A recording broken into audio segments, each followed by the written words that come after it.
back, comic book fans, and hello and welcome back to the Comic Lyric Podcast, where we comically and literally review comics. I'm Ryan, also known as Comic Stan. I love comic books, but my co-host loves regular books, so I make him read comic books. And this week, I made him read Superman Up in the Sky. Superman Up in the fucking Sky. And with me, as always, my aforementioned super co-host. I forgot to find a word again. It's Jamie. I think we've used super before. Super must have been a really early one. Was there a good synonym for super? Duper? My super duper co-host, it'll have to do. I'll take super duper over super. I haven't used it yet, so it's great. How are you, Ryan? I'm in a pretty good mood. There's been a lot of fun stuff. I've finished video that's maybe going to come out at this point, which is somewhat kind of related to what we're talking about today. So I'm kind of in the zone for Superman stuff. You're in the zone? Yeah, exactly. How about yourself? Yeah. Good answer. And speaking of good, we're talking about a Superman comic that was recommended to us as a very good one by the person who wrote in last week. Said it matched both of our stuff because they thought it was better than All-Star Superman. Almost certainly. And is written by the patron CIA agent of the podcast, Tom King. Oh, yeah, this is Tom King, isn't it? Yeah, it's kind of also Tom King month, which we did not plan. It's just kind of turned out that way. It didn't... Right. So it's written by Tom King. Who drew it? We're having a quick fire podcast this week, baby. There's no downtime. Drawn by Andy Kubert, as credited. Andy Kubert, cool. Yeah. So what did you think? Yeah. It gets a thumbs up. Totally gets a thumbs up. So I'll start with the arting. Starting with the art and getting straight into it. How as a very big, quick base question, how did you find it as compared to All-Star Superman? Infinitely more readable. Okay, well then that's question answered for the person who recommended it. So yeah, and we'll go into, and I'll tell you for why. I'll tell you how I thought of it in a very brief. I really enjoyed it. I also thought it was better than All-Star Superman in some areas. Okay. In some areas, I think All-Star Superman was a bit more of a big, encompassing, with intention to be like, this is the definitive story of Superman, like that whole thing. This is a bit more like slice of life, like day in the life kind of thing. But in some ways, it actually tells more about the character in that way, or at least it's more direct in telling you some specific things about the character. So I think it achieves that better than All-Star. You get more from a smaller story, right? Yes, I still think my favorite is Superman versus the Elite, and I assume your favorite is still For the Man Who Has Everything. Yeah, totally. So, and the thing about those, in comparison, those being 2-issue stories that we both have separately as favorites, they are more condensed and do a better job telling like a little key piece of information about Superman. Yeah. Rather than those big encompassing ones. And I think this is what I've realized is when Superman's at his best is when we are getting a closer look at him as a Kryptonian being. Yes. I didn't want to say human being, for he is not. But I can't believe you misspecied him. Is that I didn't misspecie him. No, you almost misspecied him. I very correctly identified that Kryptonian man species. Yeah. When we get a more, human side to him, for want of a better word, and we have these kind of, albeit always very small character revelations about Superman, because you can't delineate too far from the already incredibly well-established formula when you're writing a character like this. Exactly. But no, I enjoyed it. I liked it. Starting with the arting? The arting, for the most part, it was pretty good. It kind of... the only other bit of information, it came out in 2019 to 2020. So it came out kind of that time. I wouldn't have thought it was that modern. Exactly. It is a unique kind of look for a modern comic. It does feel a bit more 90s-esque, especially with the kind of bulkier build people. Yeah, because everyone's quite bulky. But I am going to show you a panel here. Oh. Don't know if that's either really good or really bad. Real bad. Yeah. Do you remember where that panel's from? It's from the... No, I can't remember. He's racing the Flash. That's it, yeah. So he's just taken off, and it's like he's kind of pulling the Spider-Man busting a nut face. A little bit, yeah. But it's from a weird angle, and because you're kind of seeing him from below, it makes it look like he's got really like a fat roll around his neck. And then because he's pictured from below, they've kind of correctly put his pupils pointing away from us upwards, because of course he's looking forwards. So we only get the bottom half of his pupils. But I don't know, it fails for me as a drawing. However, there's this panel that is maybe one of the sickest things I've seen in a comic book for a good long time. Yeah, it's just him hovering above someone looking very imposing. Very imposing. You can only see the whites of his eyes. I think it really shows off... What was the artist's name? Andy Kubert. The costume. It really shows off the costume idea that Andy Kubert had. Yeah, and that panel as well is we'll get into it later, but it's very specific to the story of what state he's in. Yeah. Like, it does a good job of showing how different he is in that moment. Yeah, so, again, there were a few more janky panels that I could sort of bring up, and I don't know if you noticed any... I think I didn't notice any specifics. I think that one went by me a little bit because... contextually he was sprinting as fast as he can, so him looking a bit weird. Yeah, but people have been writing the Flash for many years now. True, but the thing with the this might be the actually I maybe I'm just headcanoning it away. The Flash moves really fast. He's got the Speed Force, so that kind of protects. That's why the whole, like, if you move that fast, you'd set on fire and that kind of stuff. Yeah, the Speed Force protects him from that. And so he doesn't look like he's moving really fast because he's moving at what is normal. He's speed doing for the him. very smooth, like, shoo shoo, like it looks like he's ice skating almost. Yeah. Whereas Superman doesn't have that, so he's just his body can take it because he's Superman, but maybe his flab is kind of going into him a bit, and yeah, I don't know. I still think it looks bad. That's fair. I'm not going to be like, actually, you're wrong because it should look like this. It just might be like maybe what the artist was thinking, making him look weird. Yeah, I mean, it's in a comic book that otherwise looks pretty good. Compositionally, everything was kind of where I'd want it to be. There was some really well composed splash panels. I was going to say splash panels. I think they did a really good job with space. Whenever there's big space panels, that always looked really interesting. Because the thing is, if you draw space accurately, looks pretty boring. Like a drawing of space is pretty boring. So they have to kind of add stuff that's not there to make it look a bit more cosmic and interesting. I'm also going to go contextually about 3 miles off topic now. On this podcast. On this of all podcasts. A wild tangent. Please go on. So we see Aquaman for a single panel, right? Yeah, we do. And we see Aquaman fighting somebody with what I always thought was a trident. But it's a quadrant? Well, it's a 5-tined fork. There's no name for a fork with 5 tines. And then I looked into it, and from the 70s until the 90s, the most common representation of Aquaman's trident was as a 5-pronged fork. And then there's images of Jason Momoa as Aquaman holding a trident, and then holding something that they're calling a trident that isn't a trident. A trident has 3 tines. Yeah, I think it's one of those things where they've just been like, here's his thing, whatever, and it's like us layman's people who are like, oh, trident. No, it has a name. Okay. Contextually, it has a name, and it is called the something magical trident. Okay, fair enough. So yeah, maybe it's just comic artists and writers getting it wrong then. Well, no, because they designed it to have 5 tines. Like it's very specifically a sort of design quote where you've got the 2 outer curved tines, very, very specifically, the one from the 70s, the round from like the 70s to the 90s, has the 2 curved outer tines, and then the long tine in the middle, and then 2 kind of straight mid-length tines in between them all. And I'm like, it looks cool, but it's clearly a trident that they've added 2 tines to, because this one is square. This one's like a big 5-pronged fork. And I'm like, you know what? If my only weapon in fighting underwater crime, he's a king, so it's more like underwater rebellions and coups and stuff. If I was quelling an it's an underwater mugger, he's like, cop thief. Like, aren't you like the world leader? Aren't you like the head of state? Like it's like if Keir Starmer tried to stop a mugging. Imagine Keir Starmer trying to stop a mugging with a trident. Get back! I'm warning you. I'm warning, like that. I can't do a Keir Starmer impression. Which British Prime Minister do you think would have been able to stop a mugging with a trident? Churchill, without even a trident. I think so.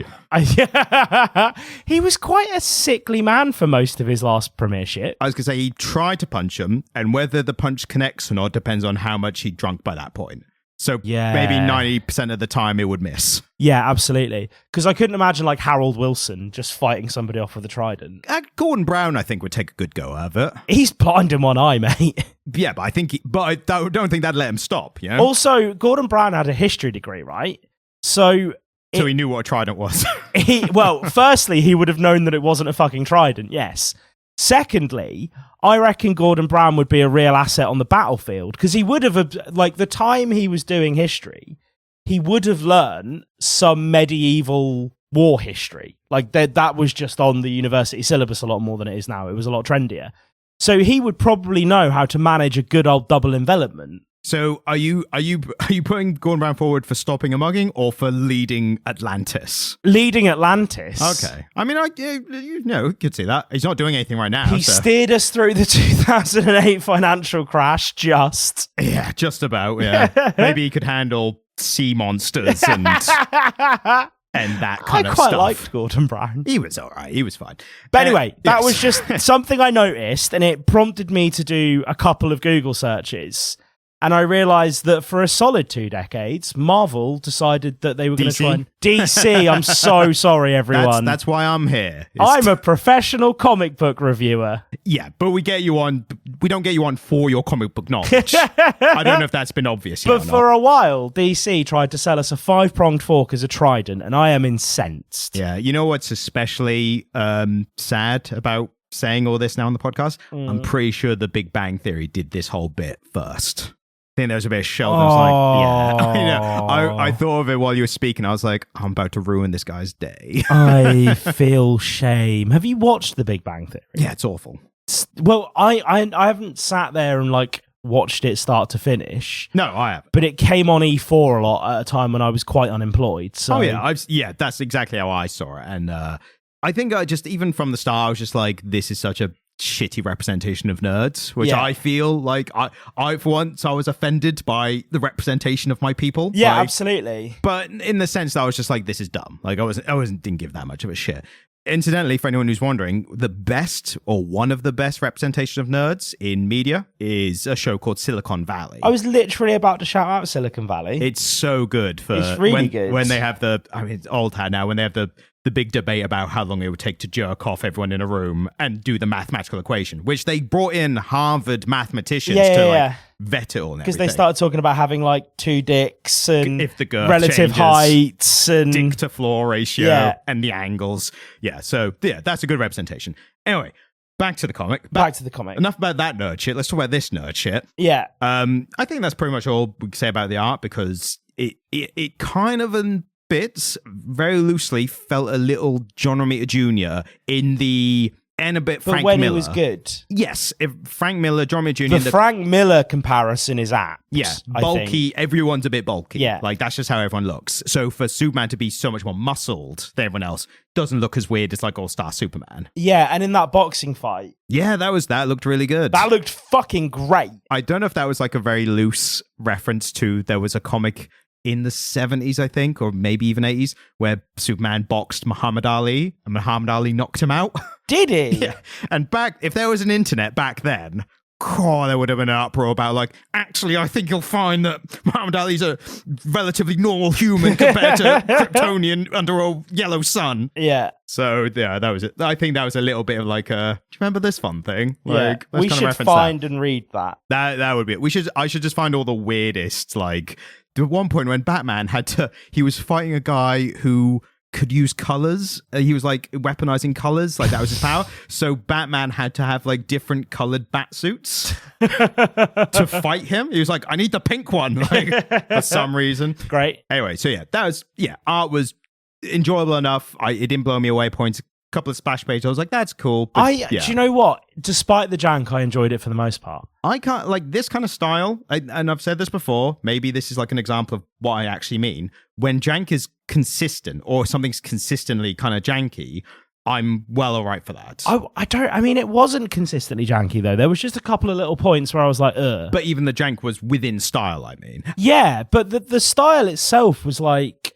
quite a cool, chunky, traditional comic book style that overall really charmed me. And little tidbit for anyone who cares about if people are listening months or years from now and they're just listening to all the Superman episodes. My favorite's still Superman vs. Elite or What's So Funny About Truth, Justice, and the American Way. Still not a fan of the art in that one. No. I don't like the art in that. It's still my favorite Superman one because of the writing. But so yeah, I don't remember particularly loving the art in For the Man Who Has Everything. Yeah, it was that kind of 60s, 70s-esque kind of thing. Was it like Robin was still wearing green pants and no legs? Like that kind of style. Anyway, so moving on to the story. Yeah. And one little thing I thought was really interesting about this comic is where it actually kind of started out. It wasn't a traditional, hey, let's put out a comic kind of thing. Right, okay. What it was these stories were actually all separated up and they were collected together for what we've kind of read. They originally came out in a Walmart exclusive DC Superman type. That makes so much sense. Yeah.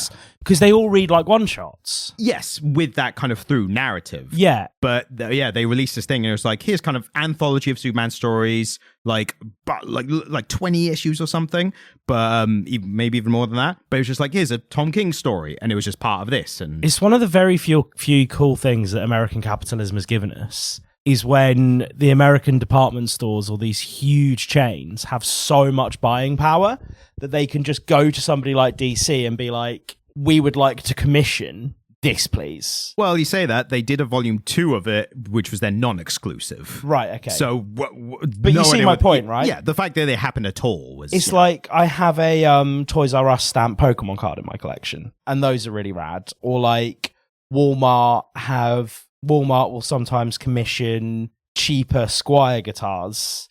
And so Squire make like a cut price Strat for Walmart. Not great guitars, but it's kind of cool that you then end up with this little oddity. And it's like, oh, I've got like a, 2000 and, a Squire Strat with a 2015 serial number. Why has it got all these weird sort of junkyard components? And you're like, oh, that's one of the Walmart fucking starter pack guitars that's just kind of made its way through life and people are now changing hands. Do you know what I mean? Yeah. I think it was part of a drive to get comic books back into like next to the toys, because that was a thing back in the day. It was like you'd go into supermarkets, they would have comic books because kids when they're buying like toys or sweets or whatever, and it's like have just a little rack of comic books. Well, if you think about it, if you were like in a supermarket with your parents in the 90s, they had toy sections back then, and you wanted a toy, and your parents were like, well, no, we can't really afford to buy you toys all the time. How about a magazine or a comic book? Yeah. And so it's such a perfect thing for that kind of retailer to stock, isn't it? Yeah, and people have been saying this for ages because they did used to do it. But the problem is, for whatever reason, they haven't. And I certainly have never, as far as I can remember, I never saw comics in shops like that. And like, I totally will, if I'm in a supermarket and there is a rack of Pokemon cards, I'll pick up a pack. Or if there is, like, fucking British supermarkets get really good deals on books because they buy them in huge quantities. So if something particularly interesting that I want to pick up in hardback turns up in there for a tenner when it's £25 in Waterstones, you just scoop it up with your shopping, don't you? Yeah. And it's like, if supermarkets had a rack of comic books, when I was walking around the supermarket, would I go, oh, look, there's a Superman that looks quite interesting. I'll just grab that. I 100% would. And to be fair, I think this whole thing is definitely more aimed at children. We are inherently reading children's medium in comics and stuff, even though there are adult ones, blah, blah, blah. This one's relatively adult. But I think this makes sense to just get kids there, because then you can get people fans early in age. And then as they get older, they'll be like, this stuff's a bit lame now. Like, oh, there's adult comics. There's bloody Saga and Why Last Man and Image stuff. I definitely feel like we're in the minority of people who ended up kind of forming whatever interest we both have in comic books as adults. I mean, I've always been into the characters. It was later in life that I actually just started reading actual comic books. Because most of the people I know who are into comics have been big into comics since they were like in their pre-adolescence. And that's what I'm saying is how you get them on board. Like that, it just makes sense to do that. Yeah. So with regards to story, I said it is kind of a bit it's anthology-esque, but it is a running story, but each kind of issue is two halves of like a part of the story, if that makes sense. So I think it kind of inherently requires us to talk about kind of each bit, not each bit exclusively or even in depth, because there's some parts that I was just like, I don't really know what's going on here. Other parts I was like, this is amazing. Like, I really want to talk a lot about this. So I think we're going to talk about it kind of in chunks. Some large chunks, some very small chunks is what I'm saying. Yeah. But the first issue, I kind of made a note to you, was the first issue kind of encapsulates the theme of this whole story, which for me was pretty, bold-faced, open messaging was, how far is Superman willing to go to rescue one person? Yeah, like, that's absolutely. kind of the crux of it, right? And specifically, I mean, do you want to tell them what the story was? No.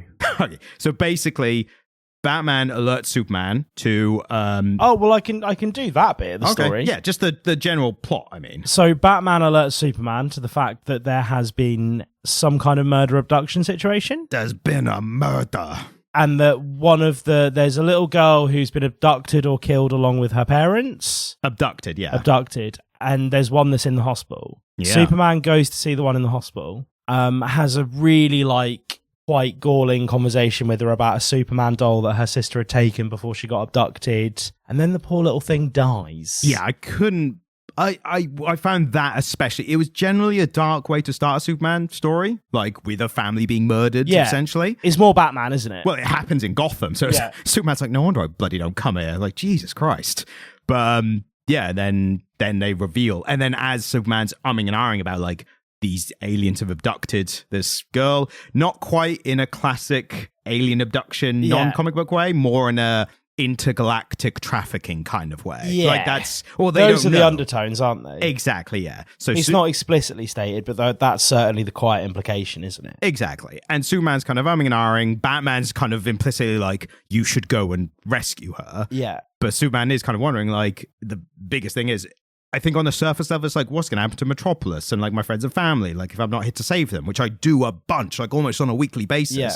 But then there's the grander scheme of like, but also what if an unstoppable threat comes to Earth, like Darkseid or someone, like, and Superman is literally the only one strong enough to stop them.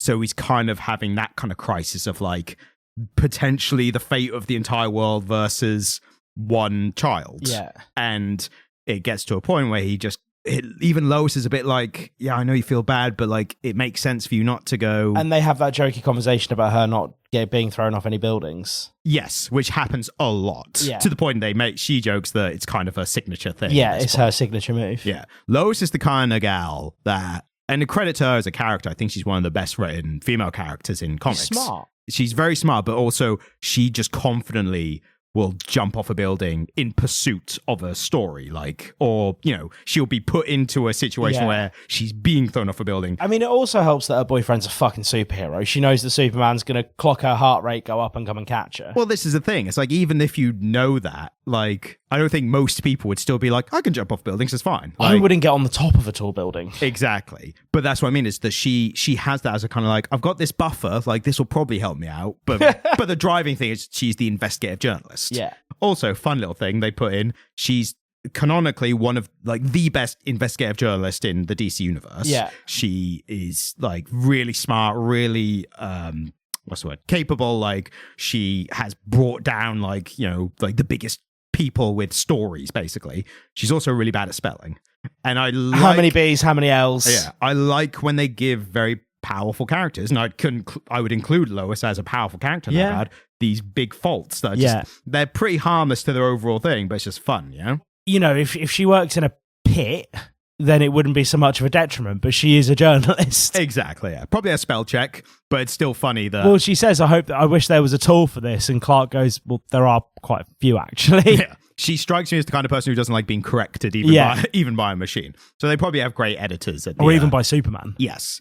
But so the general theme being, what will Superman risk to save one person? And I think the first issue does the best job of the story. The first issue is by far the best one out of the 6. Exactly. Well, there's parts in later ones that I really enjoyed as well, but... There's so many great little moments. The boxing match is really cool. Yeah. The race with the Flash is very cool. There is a cool moment in every issue. Yes. I think issue 1, if you had 15-minute bus journey so say you've put our comic book on because you have an hour and a half commute. And actually, we're probably going to finish a little early tonight because I have a life. Hours normal for us. Yeah. And you need something to fill the last 15 minutes of whatever journey you are listening to this podcast on. Read issue 1. I think you could also make an argument for this just being one of the best Superman single issues. Yeah. Outside of like story arcs Massively. and all that. Yeah. but like just little bits of them arguing with Perry White, because Perry White's editor of the Daily Bugle, I think it's Daily Planet. Bugle's the Spider-Man one. So Marvel one. No, yeah, the Spider-Man one. You're just showing your infinite knowledge of comic book characters. I know which publishing house Spider-Man comes from. Well done. So, I've been making a comic book podcast for 2.5 years. You've almost got it. So they're having an argument because Superman's like, there's been a murder in Gotham and I think I need to investigate it, and I think I'm going to be gone for a while I'm doing this deep investigation. I'm definitely not Superman, that whole thing.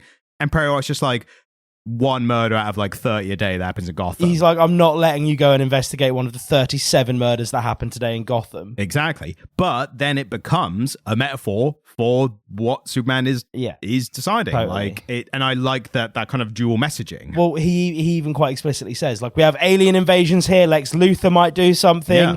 He lists all of the reasons that not only Clark Kent, but Superman should be at home in Metropolis. Yeah, exactly. So I just thought that was quite smart, and just another kind of interesting bit of this first issue kind of being so good at it. Do you know the thing I loved about this for a Tom King? Very little narration. In parts. Some parts had a lot and some parts didn't, but I think that kind of speaks to doing it when it was warranted. Yeah. So yeah, that makes it was a more kind of restrained use of narration than other Tom King comics. Exactly, yeah. And yeah, I don't know if we mentioned that or not with the Animal Pound last week, but there was a fair bit of that. The political episode. But there had to be, didn't there? Yes. No, exactly, yeah.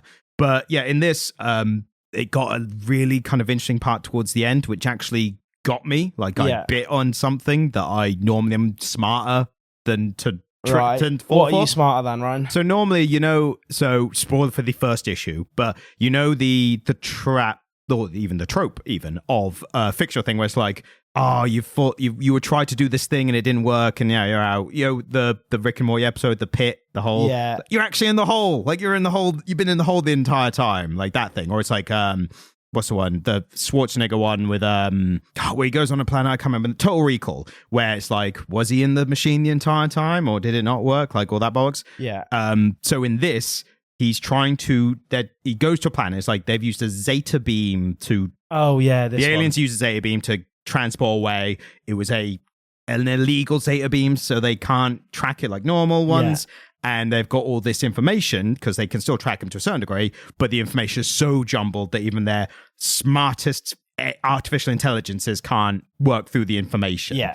So Superman's like, let me try. And they're like, this is probably going to drive you insane. He's like, don't worry about it, I'm Superman.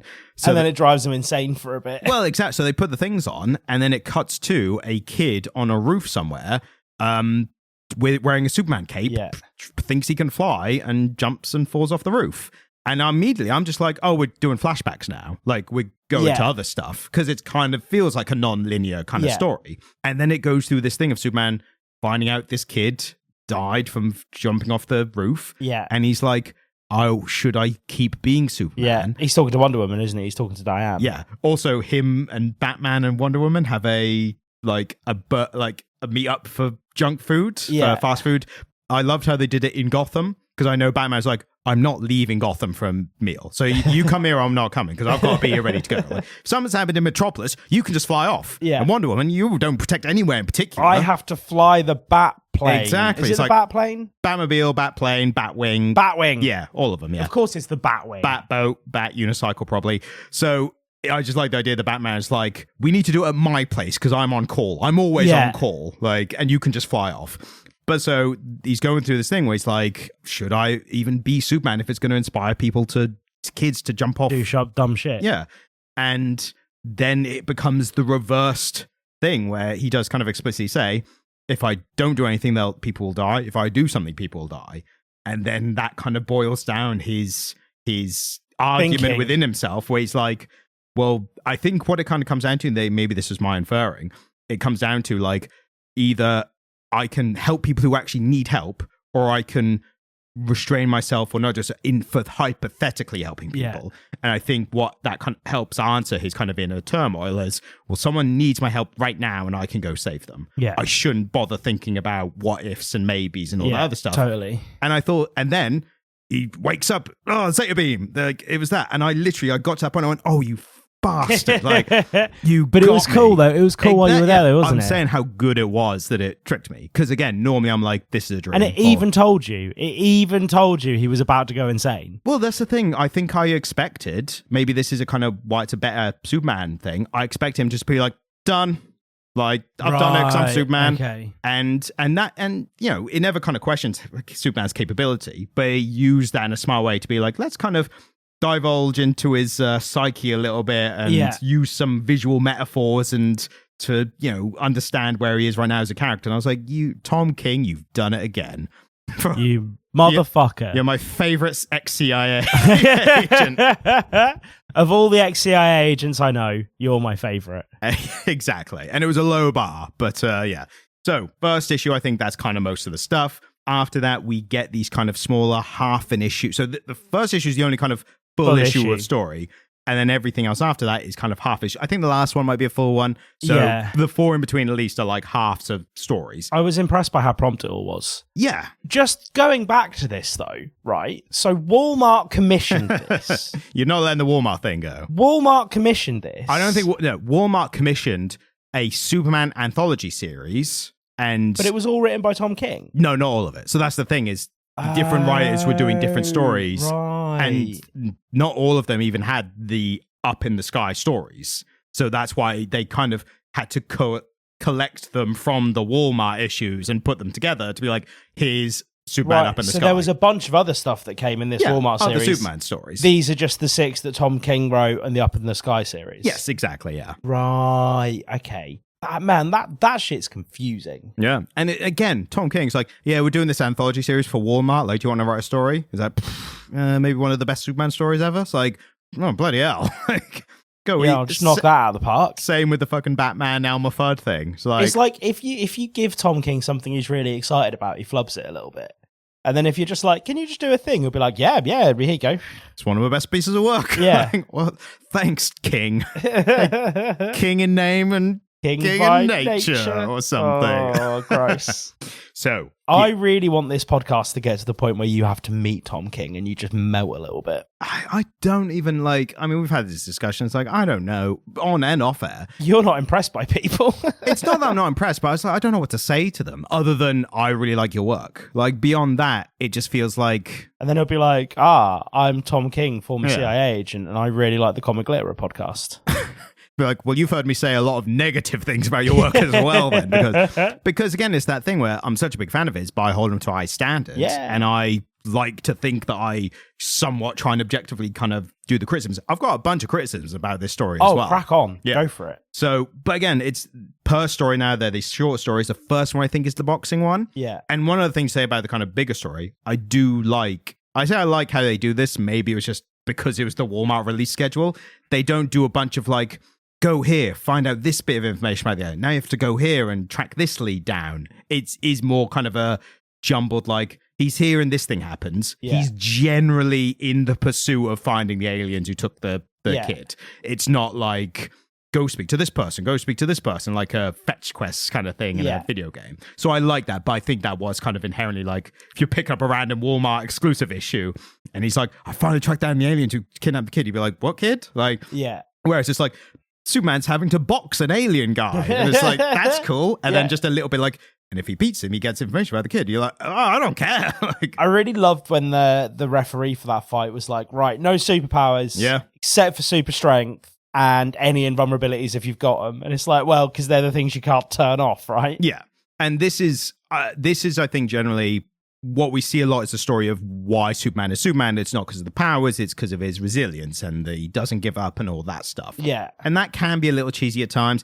I think this was the most on-the-nose version of that. Yeah, maybe. But I like the element of this, the alien's called Mito. Yeah. And I was like, that's a dumb name. But then someone's like, he's a low-life mercenary who's just trying to make a name for himself. I'm like, oh, he would call himself something dumb, like Mito, the Mighty or whatever. And it turns out, he's like, I've got this information, but I've challenged you to this mostly non-powers boxing match, because I know if you had all your powers, I'd be done for. But I can get you here, and I can outlast you, and I can make you stay down for the 10 count, and I can win that way. And then Superman keeps getting up, and the coaches are like, you're not doing too well out there. Like, he's faster than you. And he's like, if you could use super speed, you'd be fine. Yeah. But he's faster than you in a normal sense, and he is kicking the shit out of you. And Superman's just like, I need to do this. I need to keep getting up, blah, blah, blah. And even the alien's like, just lay down and everything will be fine. And even Superman's like, I know you're trying to do this because you're scared. Yeah. And then it gets to the point where the alien's like, this guy's not staying down. I keep punching him. Like, I'm beating Superman for the most part, but he's not staying down. I give up. I'm going to get down, and you can. And you just ref like, you keep counting. I'm not getting up, which I think is an old Richard Pryor bit. But yeah. So I think that it did the job. Like, it was enjoyable enough, a little story. I got the point. Superman doesn't give up, like that whole thing. Criticisms. I want criticisms. Well, one of the criticisms is one of the stories I just didn't understand why we were doing it. It was the one where he's kind of seemingly back in World War II. Yeah, right. Yeah, okay. I reread this 3 times. I read it once properly and I scanned it like second or third time, trying to find why he was there. Yeah. The only bit of explanation is, so Superman somehow lands back in time in World War II. Yeah. And there's a DC character called Sergeant Rock, who I will tell a little bit about, I think you'll find interesting. But he's in World War II, he's lost his memory, they don't know who he is, so they're just like, they make him a soldier, because what else are you going to do? He only remembers he's from Kansas, they call him Kansas, that's all fun. And then he sees the Sergeant Rock guy pick up a grenade that's been thrown in their trench and chucks it away to save everyone. And then later, Superman, still being Superman, one lands near him. He's like, I'll save everyone how Sergeant Rock did. Picks up, and it just explodes in his hand. And then it just reveals he's Superman. And it gives him his memory back. In a very kind of Looney Tunes-esque. Yeah. One hit, loses your memory. Second hit, gets it all back. I had to do a second pass to that because I was like, there has to be something more going on, and there just wasn't. No, exactly. And then the explanation for why he's there in the first place, why I was rereading or reskimming, was after he gets his memory back and he helps them win and take this hill that there was the whole mission or whatever. He's like, yeah, there's a door up there and it's going to close pretty soon, so I better go. And I'm like, okay, so there's a door or something. It's like a time vortex and you're back on Earth in World War II or something. So that, I think my criticism of that was, I don't know why it happened contextually within the story. But what is interesting about it is there's a character, that Sergeant Rock guy, DC character, kind of a Nick Fury-esque character. It was in World War II. He, at one point, was going to have a DCEU story, a film come out. And the person who was helmed for it was a director called, I'm going to get the pronunciation of the name right, Luca Guadagnino. But he's the writer-director who made the films Call Me By Your Name and Queer with 007 Daniel Craig and Challenges, the tennis one, where they try and have a threesome or something. I have seen Challenges, but that's the only part I can remember from it. Point being, DC at one point were going to be like, hey, you're like a Italian art house director. Do you want a DC film? Do you want to do this obscure DC character?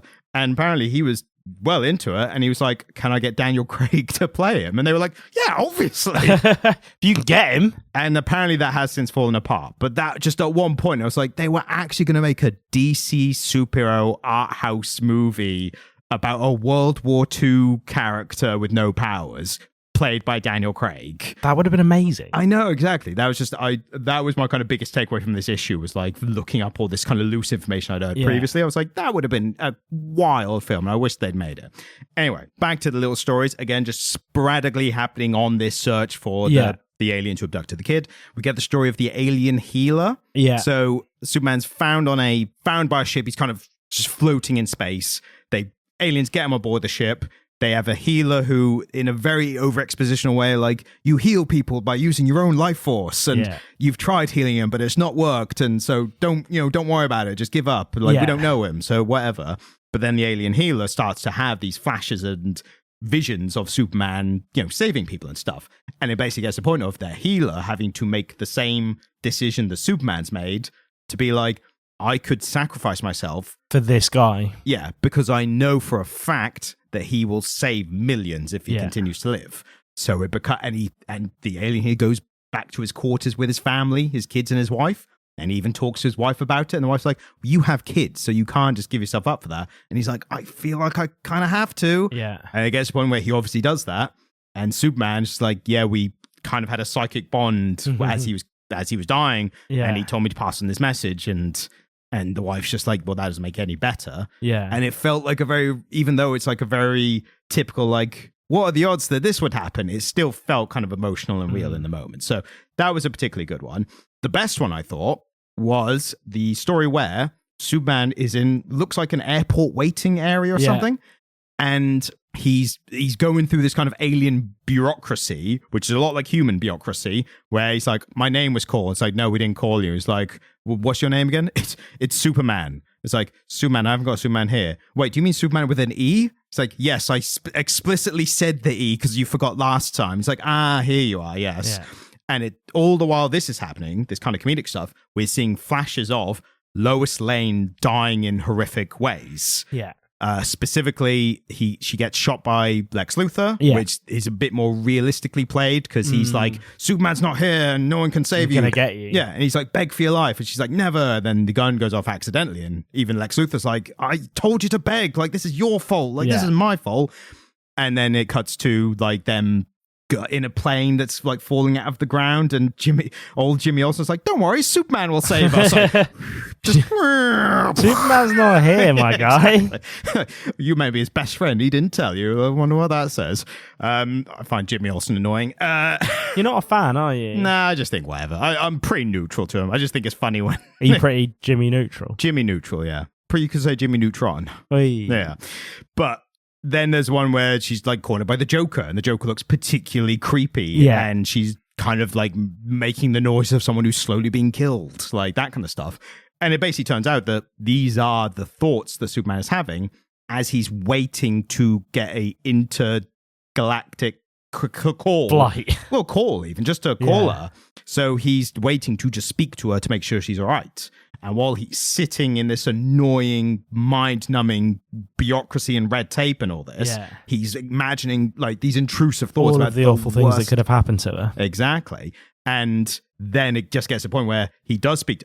There's one point where he mumbling to himself. He just says, "I'm going to throw this whole fucking planet into a black hole." Like you never see Superman lose his cool, like almost ever. But a bunch of mind-numbing bureaucracy and red tape just almost drive Superman to genocide, which I thought was great. But then one thing. Yeah. And there's all this, like, we tried to get through to her, she's not answered, blah, blah. And he's like, well, can you try again? Like, it's pretty fucking important. And when he finally gets to speak to her, she's like, I was busy. How's it going? How's the hunt going? And he's like, yeah, it's good. It's fine. Yeah. Ugh. I know you can look after yourself. I thought that was a really good kind of look into Superman and how even he is not above worry and anxiety and that kind of stuff. Again, this was kind of a mark for why I think it's a lot better in some areas than All-Star Superman. Because All-Star Superman, he's pretty, I think this is your complaint, he was pretty unflappable through all that. A lot of like, don't worry, it'll be fine, I'll sort everything. This was like, I think I'm going to sort everything, but what if I don't? It got a bit twitchy bumhole for him, and that's what I want, a little bit of jeopardy in my story. Exactly, yeah. This and like a lot of the Alan Moore Superman stuff, like he felt like, his back was against it, and he was a bit like, I don't know if this is going to go well kind of thing. But yeah, that was one of my more favorite ones. The Superman Flash race felt like a bit of fun. Yeah. And just a kind of flashback. I mean, it's kind of good reveal at the end why they get into that, but that's been a big thing in DC kind of lore and history. It's like, who would win in a foot race between Flash and Superman kind of thing? And most people say Flash, and some people think of Superman here as the underdog. Yeah. I'm like, he's Superman. Like he's the best at everything else. He can leap over a building like a cricket. He can pull planets with a chain or something, whatever he did in Crisis of Infinite Earths. Can at least give Flash like fastest on foot. Like, can he have that? Even just don't allow Superman to fly. Yeah. Give Flash fastest on foot. Exactly. It does remind me of one of my favorite parts in the Zack Snyder Justice League, which most of it just pretty bang average film at best. But there was one particularly great part where Superman's going crazy after being brought back from the dead, and he's kind of fighting against like Cyborg and Wonder Woman and Aquaman. Yeah. And they're all on him. He's kind of fighting against them. Like he's got hands on throats or whatever. And Flash starts to speed up. Like maybe I can get around and take him by surprise. And as Flash is kind of really fast, but from his perspective, slowly moving around, Superman is like holding these superheroes and Flash is going around him. And Superman just slowly looks at him in like super speed. And Flash is like, oh, shit. Like, no one's ever done this before. So they kind of remind me of that a little bit. Yeah. But yeah, with this, I thought my favorite part here was Lex Luthor. This is where I've got some criticism as well. But Lex Luthor, watching this race, at some point determines that Superman's not going to win. Like, he's done the calculations, looking at their speeds and stuff, and he's falling a bit behind. He cannot win. Yeah. So he decides to make a wager that if if Superman wins, he will donate $1 billion to charity. Yeah. Because from one of the most spectacular displays of pettiness I've ever seen in comics or ever, he knows he won't win. Yeah. So then afterwards he can say, if you had only won, I could have. These charities would have got $1 billion and they could have helped a lot of people, but you didn't, and it's your fault. And then he won. Well, obviously he was going to win. I mean, I kind of was a bit like, was it obvious? Well, he's again, as soon as they made this kind of point, like, how many times have Superman and the Flash had a foot race? It must be a bunch by now. So this, I think, is in reference to one they had. Yeah. I've seen a reference afterwards where they've actually been like somewhat at real odds. Yeah. And Superman's been like, come on, Flash, you know I can catch up to you. Like, I won that race. And Flash has been like, that was for charity. As in, like, and to an extent, that kind of proves the point here, because Superman hears that Lex Luthor's made this bet. And that was going to be my criticism, because I was going to be like, what are the odds that Lex Luthor... Because Superman can hear Lex wherever the body is. He's attuned to super hearing. That's just standard now. That's canon. I also think Lex Luthor would have like a lot of like sound protected parts of his house. Are we now quibbling over whether or not Lex Luthor has baffled his home? I mean, I think he has. Probably with like lasers and, you know... Laser soundproofing? Exactly, How would that work? Do I look like... Would I be here if I could describe science like that? Yeah, no, that's fair. We would be science communicators, not comic book communicators. Yeah, I appreciate you thinking I could do that. But so, the main reason I bring it up is I think that was a criticism, but then I thought, well, maybe Lex Luthor actually wanted Superman to hear. Because at that point he was like, I've calculated it's impossible for you to win, so I want to give you that added, like, if only you could have just got there, you know, like, try a bit harder kind of thing. Inadvertently, give Superman the push and drive to actually beat it. And I think that kind of supports, like Flash saying, that wasn't really that big of a deal for him. It was just a race for charity. So he was like, yeah, I'll give it a good go. You know, I'll do all the speed and stuff, but 10 laps around the world or whatever it is. But for Superman, it was like, this is life or death now for me. Yeah. And that's what gave him the drive. So I don't think Superman is faster than the Flash. I think he had more motivation than the Flash did in this. Yeah. And then it reveals that the reason it also makes a point of him being like, he could like fly or he could catch up to the Flash and tell him what's going on or whatever, but that would be cheating. And he won't even cheat in this regard. So I think even this, him winning is just like, he just pushed and motivated or whatever. And it turns out the story is being told by the little girl who's been kidnapped by these aliens. And it's why she believes that Superman's going to come save her. Now, as a reader, we're like, he is. He's on his way. Yeah, don't you worry. And then we get that lovely last panel of them together, and she's like, because you're Superman. Well, that's like the cheesiness that I was going to be like, yeah, but it was a lovely little resolve. Yeah. I don't mind a bit of cheese like that. Yeah, I think it was just I think it was unnecessary. I think they'd already established he is Superman, and, you know, it's kind of putting a hat on a hat, you know what I mean? Like, they'd already done all the work to get the message across. It was almost like way too many cherries on a sundae, do you know what I mean? But so, there's other little stories that I thought were good. There's which I'm just going to breathe through fairly quickly. He gets hit by a weird lightning at one point, and he gets split into Superman and Clark Kent. Basically, the point of that, which I thought was pretty good, was Superman is the strength, but Clark Kent is a different kind of strength, and they rely on each other. Yeah. That was the panel you showed earlier, because Superman looked very imposing, because he becomes a very cold, calculated... Well, he's just Superman. Well, yeah, but he's that Kryptonian kind of hard logic of, like, if you want to save the most people, you have to do this. Like, he kind of encompassed that. What's that thing about, like, there's people tied to the tracks. The trolley conundrum. He would just straight up be like, well, kill less people. Like, done. Like, we don't have to do anything else. Like, fewer people. Less people, fewer people. I've heard it both ways. So... Yeah, but one of them is wrong. Yeah, well, you say. So... No! Right. We haven't got time for this. Oh, no, he's got me there. He's got me there. I have places to be. But I like that it's a really good story about Clark Kent being the kind of motivation and why he drives to do these things, where Superman, the Kryptonian, is the strength and action by which he does it. Very good story, I thought. liked the little bit of just excusing of like, well, maybe if we find the lightning again, it will rejoin us. And I'm like, yeah, all right. That kind of makes sense. Because that's not the important part. Like, the important part is what's happened and how they spoke to each other and that kind of stuff. Yeah, I mean, I think my overwhelming sense is that the stories are charmingly brief. They're charmingly light on superhero shenanigans, and when they do it, they just kind of do it and move on. And I'm okay with that. The only other story that I want to pay a little bit to, and I think you'll agree, the story about him kind of being like an angel of death. Yeah, okay. And I thought that was especially good because he basically finds this alien who it turns out was... this would have been great, but they ruin it after the fact.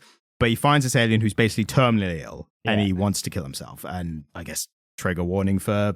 That's the story. That's all it is. I'm not going to mention that much anymore. Yeah. Superman's like, I can help. And then it reveals that he needs information from Darkseid, who is basically DC Thanos, if anyone who doesn't know. And Darkseid's like, I'll give you this information, but you have to take an innocent life. And that's the kind of deal. Yeah. Superman's like, but I think that's... I've got one. Well, that's the thing. I think that was Superman being quite smart. It's like, if I have to do this, this is a situation which I could do. And I can get to someone in the universe who's doing this. And seemingly does it, goes back to Darkseid. Darkseid's like, well, how do I know you're not lying? And he's like, look, you're doing this because you want to corrupt me, right? You want to corrupt the incorruptible. Either I did it or I'm lying about it. And both are pretty corrupt. Bad. But my problem with that is like, if you ask a good person, like, so to do a good thing, you either have to kill an innocent person or lie about killing an innocent person. I think most good people are going to be like, well, lying, obviously. Yeah, I'm obviously going to tell the lie. I don't think that works out as the same thing. No. They also ruin it because on the last issue, it turns out he didn't kill the guy. And I'm like, you definitely needed to kill the guy.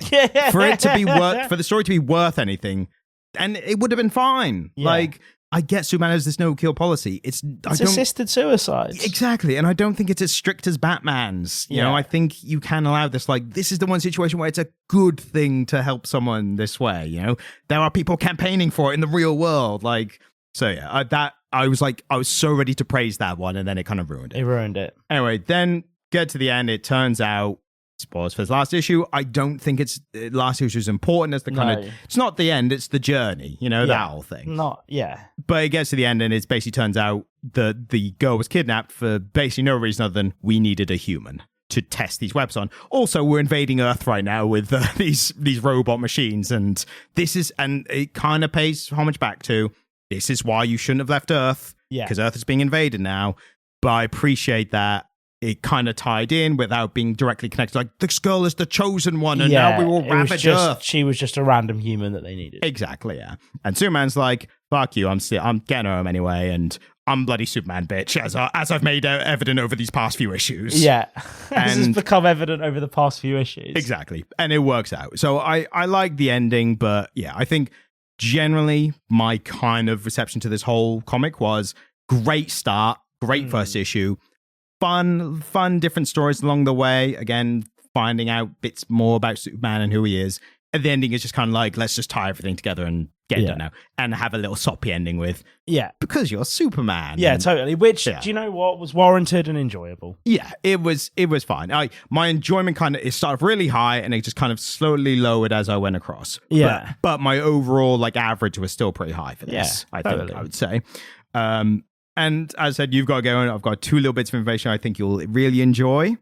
So one is there's a comic book writer or editor. I think he was more an editor, a guy named Jim Shooter.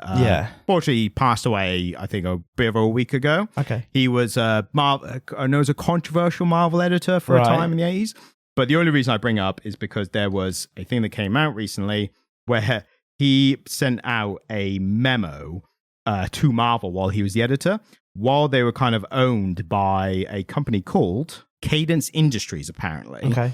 So as editor-in-chief, he sent out a memo to the entire writing and art staff, and he said, effective immediately, start doing good comics. I realize that this directive reflects a substantial departure from previous company policy, but please try to comply. That's really good. That's good stuff. So I thought worth mentioning. I think that's kind of that's the kind of staple memo of the Comic Book Era podcast. Yeah.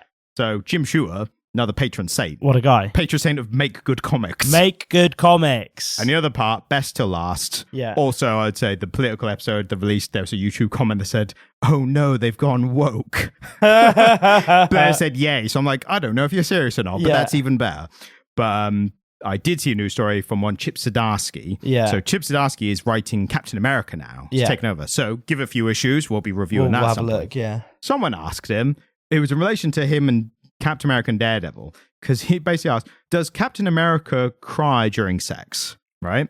I thought this was important for our lowbrow discussions of Yeah. Superheroes the fuck. Exactly. It came up because Daredevil canonically had sex with She-Hulk in the She-Hulk TV show that's part of the MCU. Like they hooked up, and he was like, "Does Daredevil cry during sex? Because he's got the whole Catholic guilt and stuff." Yeah.